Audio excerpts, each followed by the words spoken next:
James raised his hand. Yes, James? I can't believe things are changing so fast just because of a little flu-like illness. So what, a couple people started crying and complaining over some words. Why should I have to suffer? James, thousands of people are dead, and several thousand more are sick. This is not the flu, the teacher responded. It's the same immune anyway. I just had the bug in January. You remember our unit in biology about pathogens? Isn't that how viruses work?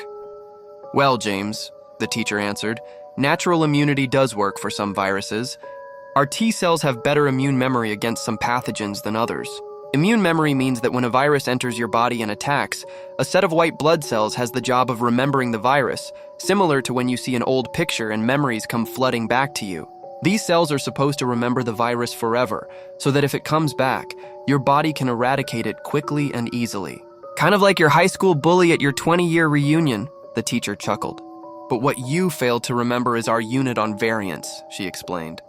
Viruses make copies of themselves as a result of way to survive and replicate, and every so often it mutates just enough to evade the body's efforts to get rid of it.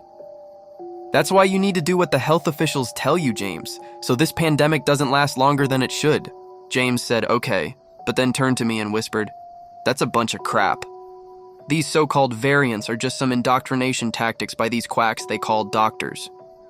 I have the right to say whatever I feel like, and if you don't feel as though that's a risk you can accept, you can stay home and never speak to anyone. I didn't respond because it seemed pointless to try to convince him.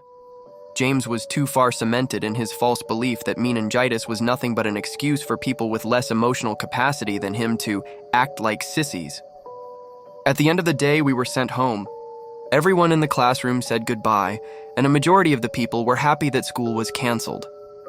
I entered my home, the atmosphere poisoned with fear, uncertainty, and the possibility of death.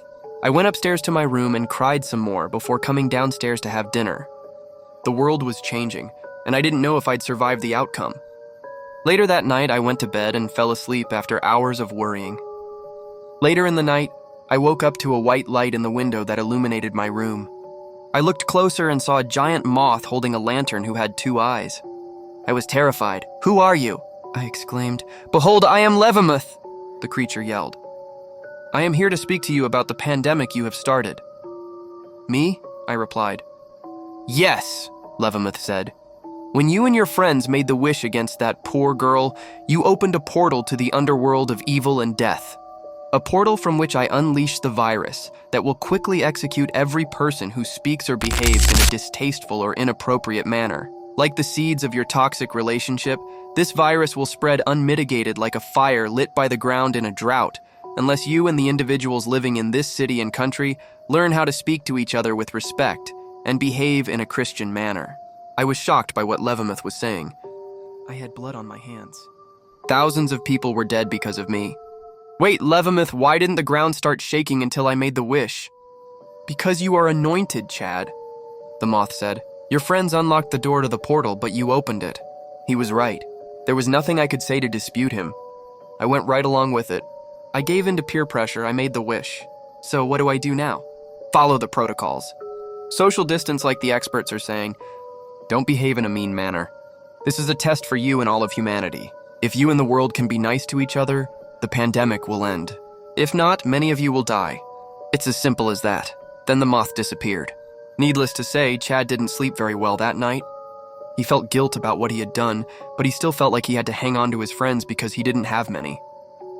Brandon and Andrew and James were the only friends he had.